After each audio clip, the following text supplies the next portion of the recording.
Pascal Affi-N'Guessan a réagi à la décision de l'ex-chef d'État et fondateur du Front populaire ivoirien Laurent Gbagbo de créer une autre formation politique afin d'éviter une bataille juridique autour du logo du FPI. Au cours d'une conférence de presse samedi, Affi-N'Guessan a reproché à son ancien mentor d'entretenir la division. Retour sur cette déclaration qui consacre définitivement la scission du parti. Pierre Dipomella. La réaction de Pascal Affi-N'Guessan était attendue après la décision de Laurent Gbagbo, l'ex-chef d'État et fondateur du FPI, de créer un nouveau parti les semaines à venir et laisser à son ancien Premier ministre l'enveloppe, c'est-à-dire une coquille vide. Laissons Affi avec l'enveloppe et nous avec le contenu. Le FPI, c'est nous. Les bases sont là, les fédéraux sont là, les comités de base sont là, les secrétaires de section sont là. Nous allons changer de nom, c'est tout. Affi-N'Guessan a qualifié cette sortie de dérive autocratique. Discours ahurissant par sa suffisance, son cynisme et son archaïsme. Les Ivoiriens attendaient le retour de l'homme de paix et du démocrate, nourri aux valeurs du socialisme. Ils découvrent un monarque qui se croit propriétaire du FPI, sa chose, dont il peut disposer à sa guise, nommant et renvoyant comme un gérant qui il veut et quand il veut. Face à lui, les cadres du parti sont des obligés. C'est lui qui les a faits.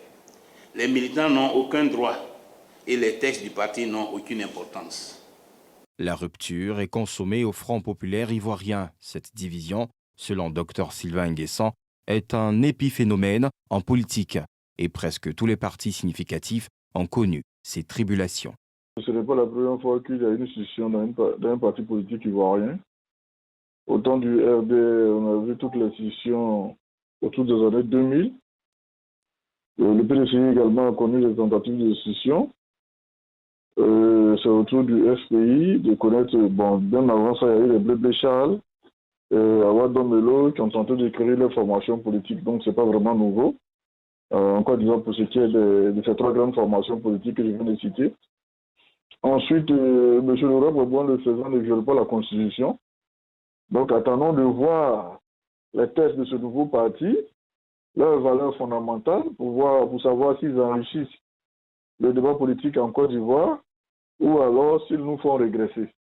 Ce n'est pas forcément parce qu'il y a un grand nombre de partis politiques que cela peut signifier une bonne santé démocratique ou alors de meilleures réformes pour la Côte d'Ivoire.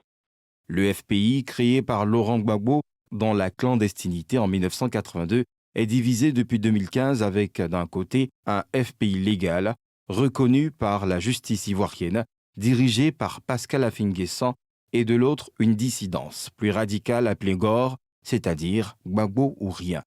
L'annonce de la création d'un nouveau parti politique vient mettre un terme à une confusion qui a fini par affaiblir le FPI.